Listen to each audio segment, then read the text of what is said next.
Dominic Castelli never expected his Tuesday to end with his own life hanging by a thread. He walked into that freezing butcher shop to break a soft, overweight woman who dared defy his crew. Instead, he found himself entirely paralyzed, a 6-inch boning knife pressed lovingly against his jugular. Rain hammered against the cracked neon sign of Hayes Prime Cuts, casting long, bloody red reflections across the wet pavement of South Boston. Inside, Riley Hayes was working the night shift. Riley was a big woman. She was unapologetically fat, carrying her weight, not with the timid slouch of someone trying to hide, but with the solid, immovable gravity of a boulder. Her forearms were thick from years of hauling sides of beef, her apron tied tightly around a wide waist, and her grip on the heavy steel cleaver was absolute. She wasn't supposed to be an obstacle. To the Castelli crime family, small-time business owners were just entries on a ledger, sheep meant to be sheared. Dominic Castelli, the newly minted head of the family after his uncle's sudden incarceration, was meticulously cleaning up the neighborhood. His underboss, Tony Valenti, had spent the last 3 weeks visiting local shops, raising the protection fees by 40%. Everyone paid. The baker, the mechanic, the dry cleaner. Everyone except Riley. When Tony had swaggered into the butcher shop 2 days prior, blowing cigarette smoke over her fresh cuts of veal and calling her a fat cow who needed to learn her place, Riley hadn't argued. She had simply picked up a meat tenderizer and shattered Tony's left kneecap with a single practiced swing. Tony had crawled out into the gutter, leaving a trail of blood and shattered ego. Word spread fast on the streets. You don't humiliate a maid, man, and live to open your shop the next day. Dominic couldn't let it slide. A boss relies on fear, and fear dissolves the moment people realize the monster bleeds. He decided to handle the butcher himself. He wanted to look this woman in the eye and watch the defiance drain out of her before he ordered his men to burn the shop to the ground. The bell above the shop door chimed, slicing through the rhythmic thwack, thwack, thwack of Riley's cleaver. She didn't look up immediately. She was busy breaking down a heavy pork shoulder, expertly separating bone from muscle. Dominic stepped inside, accompanied by 2 of his heavy hitters, Paulie and Vincent. The men locked the deadbolt behind them and flipped the open sign to closed. Dominic wore a bespoke charcoal suit that cost more than Riley's annual rent. He was sharp, angular, and possessed a quiet, venomous energy. He stepped over the sawdust on the floor, his expensive Italian leather shoes stopping just short of the display glass. "You're a hard woman to reason with, Miss Hayes." Dominic began, his voice a low, gravelly hum that usually made civilians visibly tremble. Riley wiped a streak of blood off her cheek with the back of her wrist, leaving a faint crimson smear on her pale skin. She finally looked up, her dark eyes locking onto his. She didn't shrink. She didn't gasp. "Shop's closed," she said, her voice completely flat. "Come back tomorrow at 8, though I don't think you're here for the brisket." Dominic offered a cold, predatory smile. "I'm here about Tony. He's currently in surgery. The doctors say he'll walk with a cane for the rest of his life, because of you." "He shouldn't have put his hands on my scale," Riley replied, returning her attention to the pork shoulder. She picked up a smaller, razor-sharp boning knife and began slicing with terrifying precision. "It disrespects the meat, and it disrespects me." Paulie, a hulking man with a broken nose, took a step forward, his hand slipping into his coat. "Watch your mouth, pig. You're talking to Mr. Castelli." Dominic raised a hand, stopping his enforcer. He was fascinated, though mostly offended by her lack of terror. He analyzed her. To Dominic, fat meant soft. It meant lazy. It meant a lack of discipline. He assumed her size made her vulnerable, a target that couldn't run, and couldn't fight back for more than a few seconds before losing her breath. He thrived on breaking people's psychological defenses, and he assumed hers were built entirely on false bravado. "I don't think you understand the gravity of your situation, Riley," Dominic said, stepping around the counter, invading the sacred space of her prep area. "You think because you've got some padding, because you swing a hammer at a man who wasn't looking, that you're tough. You're a lonely, overweight butcher in a dying neighborhood. I own the police. I own the landlords. By tomorrow morning, I can make sure you don't even have a name." Riley stopped cutting. She set the knife down on the stainless steel table. The ambient hum of the commercial refrigerators seemed deafening in the sudden silence. She turned to face him fully. She was taller than he expected, and up close he realized the sheer breadth of her shoulders. "You talk a lot for a guy who just walked into a room full of sharp objects," Riley noted softly. Dominic chuckled a dry, humorless sound. He closed the distance between them, stepping deep into her personal space. He intended to grab her by the jaw, to force her to look up at him, to establish the absolute physical dominance that had defined his entire criminal career. "Look at you," Dominic sneered, raising his hand. "You're shaking. You're just meat, sweetheart. And in my city, I'm the grinder." He reached out. That was his first and nearly his last fatal miscalculation. Dominic's hand never made it to her face. Before his fingers could even brush her jaw, Riley moved with a sudden, explosive velocity that completely shattered his prejudiced expectations. She didn't block his hand. She intercepted his wrist, her thick fingers locking around his bones like an industrial vice. Dominic gasped, shocked by the sheer unyielding density of her grip. He tried to yank his arm back, but Riley used his own pulling momentum against him. She pivoted her heavy frame, dropping her center of gravity. Using her substantial weight and lower body strength, she twisted his arm downward and stepped into his guard. Crash! She slammed Dominic face first into the freezing stainless steel prep table. The impact knocked the wind out of his lungs in a violent hiss. Before Paulie or Vincent could even process that their boss was airborne, Riley had her left forearm pressed brutally against the back of Dominic's neck, pinning him to the metal. With her right hand, she snatched the 6-inch boning knife off the table. "Hey!" Paulie roared, yanking a heavy semi-automatic pistol from his jacket. Vincent did the same, both men aiming directly at Riley's broad back. "Take another step, and your boss gets a second smile cut right below his jaw." Riley barked, her voice echoing off the tiled walls.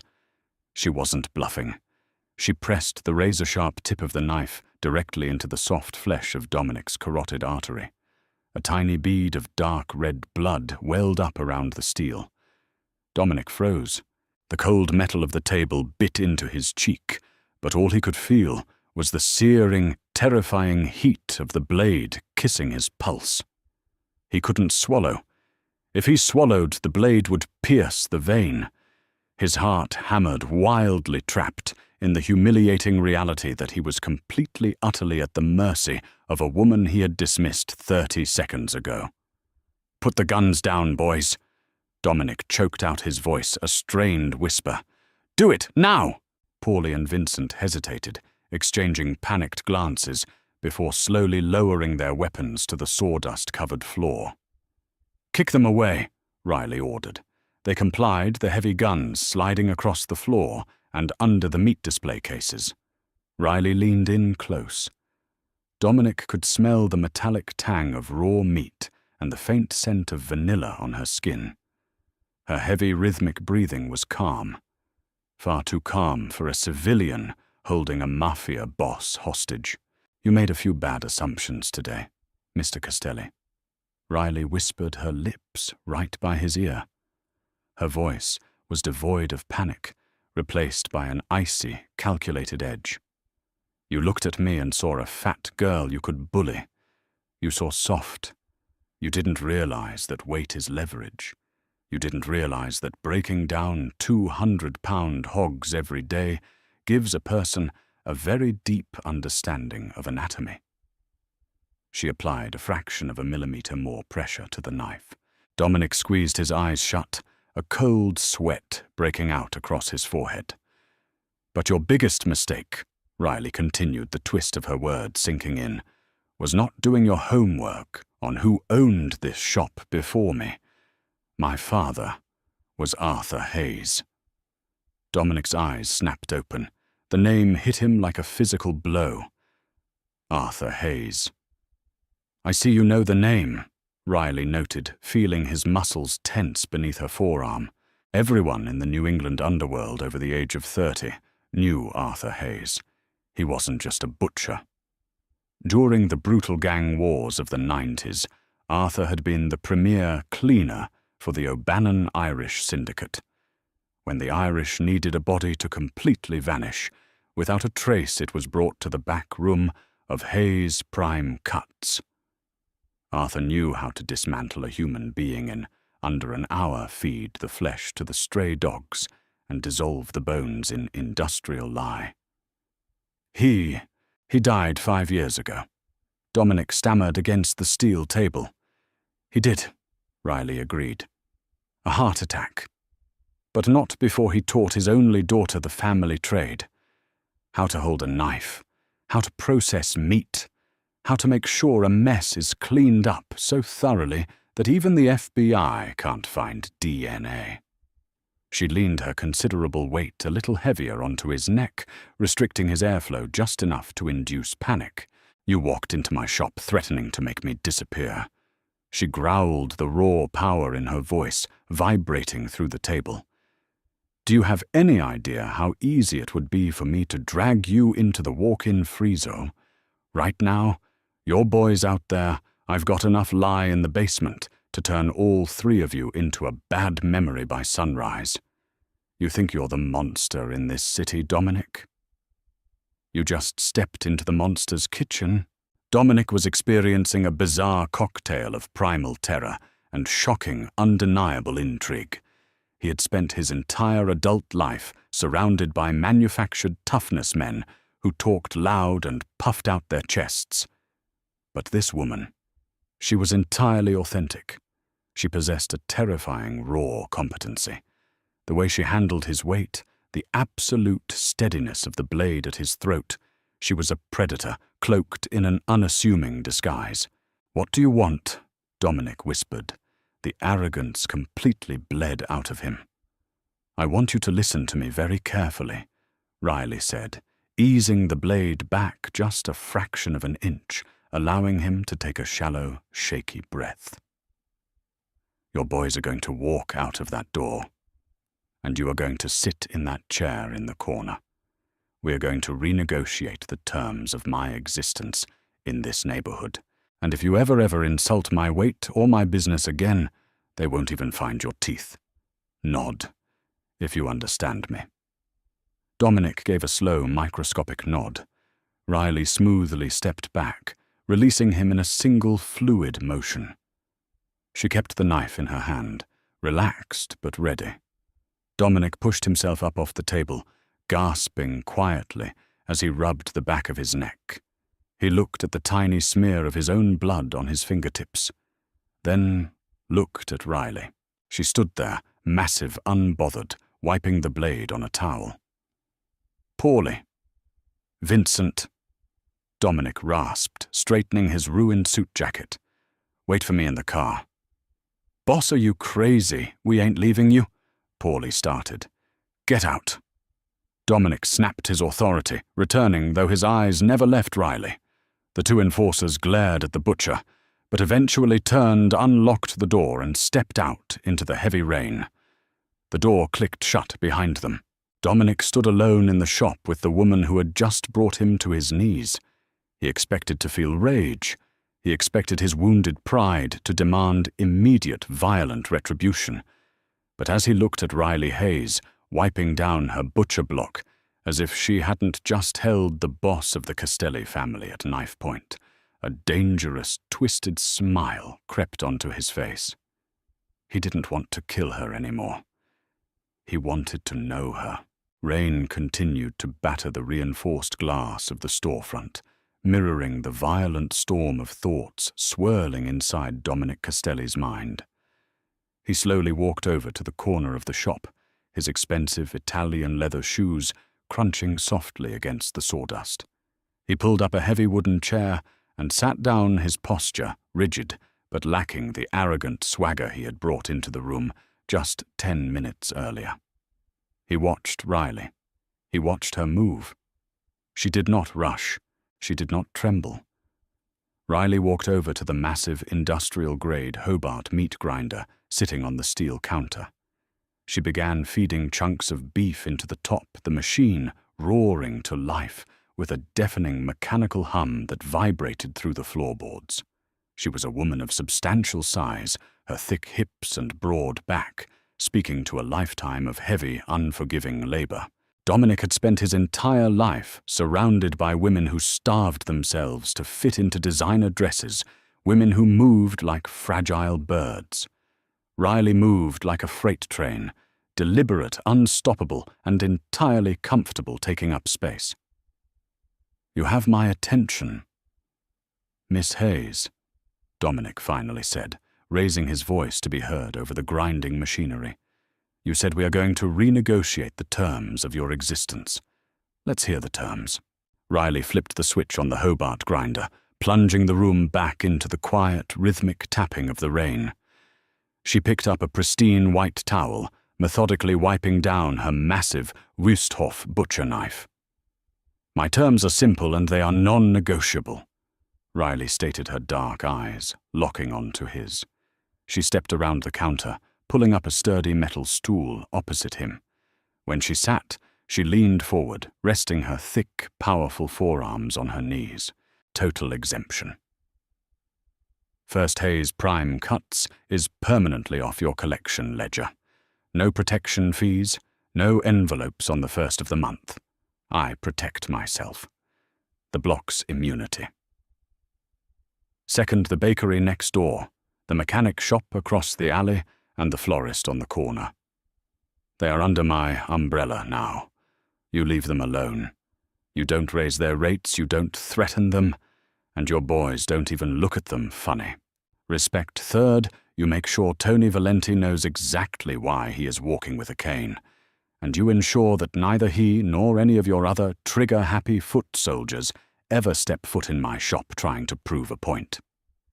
Dominic let out a low, raspy laugh, leaning back in his wooden chair. He crossed his legs, brushing a speck of sawdust from his ruined charcoal trousers. "You are asking for a lot of real estate, Riley. You are asking me to look weak in front of my own crew. In my world, if a boss lets a civilian dictate the terms of a neighborhood, he doesn't stay a boss for very long. Sharks smell blood."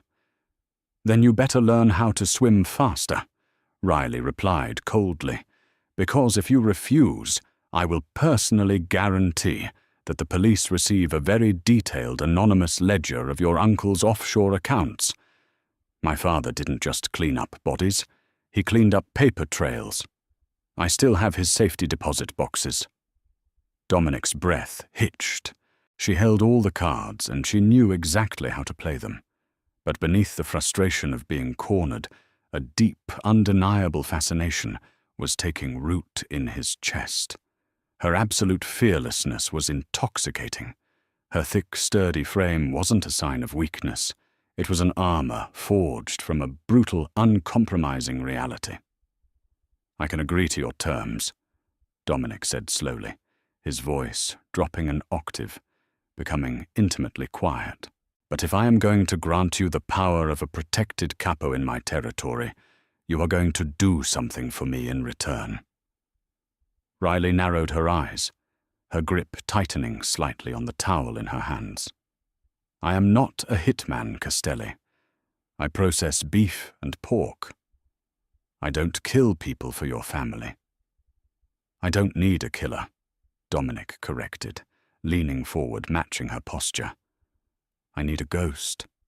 I need your father's network. The Irish syndicate, the O'Bannons, they are making moves in South Boston again. Their new boss, Declan Fitzpatrick, has been intercepting my shipments coming through the docks. He knows my routes. He knows my schedules. Someone inside my own family is feeding him information. Riley remained silent, processing the weight of his words. Your father knew the O'Bannon family better than anyone. Dominic continued his eyes, tracing the strong, determined line of her jaw. He knew their safe houses, their lieutenants, their communication methods. I need you to tap into those old connections. I need you to find out who the mole in my family is. You find the rat and you get your block forever. You have my word as a Castelli. Riley stood up, her heavy boots thudding solidly against the floor. She walked toward the heavy insulated metal door of the walk-in freezer. She paused, looking over her broad shoulder at the Mafia Boss sitting in her shop. I'll ask around, Riley said, her voice gruff. But if I catch you or your men snooping around my property, while I do this, all deals are off. Understood, Dominic whispered, standing up. He felt a strange reluctance to leave. He had come here to destroy her, and instead he was leaving with a partner and a burning, undeniable attraction to a woman who could snap his neck if she chose to. 3 nights later, the neon sign of Hayes Prime Cuts was switched off, but the interior was bathed in the harsh, sterile glow of the fluorescent overhead lights. Riley was in the back room, her thick, muscular arms hauling a 100-pound side of beef onto the steel hooks. Sweat beaded on her forehead, her breathing heavy and rhythmic. She enjoyed the physical strain. It silenced the anxiety creeping into her mind. She had made calls. She had spoken to old weathered men who remembered her father with a mixture of reverence and terror. And she had found the answer Dominic Castelli was looking for. The heavy front door of the shop rattled violently. Someone was trying to force the lock. Riley wiped her hands on her stained apron, her instincts flaring. She quietly unhooked a heavy forged steel meat cleaver from the magnetic strip on the wall. She killed the overhead lights, plunging the shop into shadows, illuminated only by the streetlights filtering through the front windows. The lock shattered with a loud crack. The door kicked open, and 2 figures spilled into the shop. I'm telling you, she's in here. I saw the lights, a voice hissed. Riley recognized the voice instantly. It was Paulie, the hulking enforcer with the broken nose who had accompanied Dominic days earlier. But Paulie wasn't here with Dominic. He was here with a tall, wiry man clutching a silenced submachine gun. Just burn the place down, Paulie, the wiry man growled with a thick Irish accent. Declan wants the butcher gone. She's been asking too many questions about our operations. We can't let her report back to Castelli. Riley's blood ran cold. The mole wasn't some distant cousin or low-level soldier. It was Paulie. Dominic's own bodyguard was working directly for Declan Fitzpatrick and the Irish syndicate. I want to put a bullet in this fat cow myself, Paulie sneered, pulling his heavy pistol and clicking off the safety. She humiliated me in front of the boss. They advanced into the shop, their boots stepping onto the sawdust. Riley didn't hide. Hiding was for prey. She used her deep knowledge of the shop's layout, moving silently through the pitch-black prep area. She positioned herself behind the massive display counter. Her breathing completely controlled her massive frame, perfectly still. As Paulie stepped past the display case, passing within inches of her hiding spot, Riley exploded from the shadows. She didn't use the cleaver. She used her environment and her sheer, overwhelming physical mass. Riley lunged forward, throwing her entire 260-pound frame directly into Paulie's side. The impact was like a car crash. Paulie let out a wet, breathless gasp as Riley's heavy shoulder drove into his ribs, shattering bone. The force of her tackle sent them both crashing backward, obliterating a wooden display rack and sending jars of marinades and spices shattering across the floor. "What the hell?" the Irish gunman yelled, swinging his weapon toward the noise. Before he could pull the trigger, the front door of the shop burst open again. Dominic Castelli stepped into the fray, a suppressed pistol in his hand. He had been tailing Paulie for 2 days, growing suspicious of his erratic behavior. Seeing Paulie break into Riley's shop had confirmed his worst fears. Dominic fired twice. Puffed. Puffed. The Irish gunman dropped to the floor, grasping his ruined chest, his submachine gun clattering uselessly across the tiles. But Paulie was not out of the fight. Fueled by adrenaline and raw panic, the large enforcer violently shoved Riley off him. He scrambled to his knees, raising his pistol wildly in the dark, aiming directly at Dominic's silhouette in the doorway. "Dominic down!" Riley roared. Without hesitating, Riley grabbed a heavy cast-iron meat tenderizer from the floor, one that had fallen during their struggle. With a guttural shout relying on the immense power of her thick shoulders and heavy arms, she hurled the iron tool across the room. It struck Paulie squarely in the side of his skull with a sickening crunch. Paulie's eyes rolled back in his head, his gun firing a single stray bullet into the ceiling, before his massive body collapsed onto the sawdust, completely lifeless. Silence descended on the butcher shop, broken only by the sound of shattered glass settling and the heavy, ragged breathing of the 2 survivors. Dominic cautiously lowered his weapon, his eyes frantically searching the shadows until they locked onto Riley.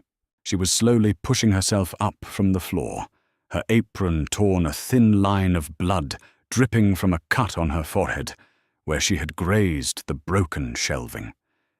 He rushed over to her, his polished shoes crunching over broken glass and spilled blood. He didn't care about his expensive suit. He didn't care about the dead men on the floor. He dropped to his knees beside her, his hands urgently gripping her thick, strong arms, checking her for bullet wounds. "Are you hit?" Dominic demanded, his voice thick with an emotion he hadn't felt in years. It wasn't just panic. It was absolute, terrifying vulnerability. "Riley, look at me. Are you shot?" "I'm fine," Riley gasped, waving him off, though she allowed him to help her to her feet. She leaned heavily against the stainless steel prep table, wiping the blood from her brow. She looked down at Paulie's unconscious, bleeding form. "There's your mole, Castelli." Dominic stood slowly, never breaking eye contact with her.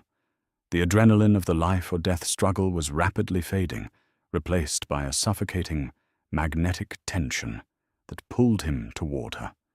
He looked at this woman, her messy hair, her torn, blood-stained apron, her imposing, beautiful, unapologetically heavy frame. She had just saved his life. She had thrown herself into the path of a bullet to protect him. He stepped into her space, gently lifting a hand to cup her face. His thumb brushed just below the cut on her forehead. Riley tensed her dark eyes wide, but she didn't pull away. "You threw yourself at an armed man," Dominic whispered, his voice trembling slightly. "You could have been killed." "He was in my shop," Riley replied stubbornly, though her voice betrayed a slight tremor. "I told you I protect what's mine." "And what am I?" Dominic asked, his gaze dropping briefly to her lips before meeting her eyes again. The air between them felt dangerously electric. "Am I yours to protect, Riley?" Riley let out a shaky breath. She looked at the ruthless Mafia Boss standing before her, a man who had walked into her life to destroy her and had somehow become inextricably tied to her survival. She reached up her thick, calloused fingers, wrapping firmly around his wrist, pulling his hand away from her face. But she didn't let go of him.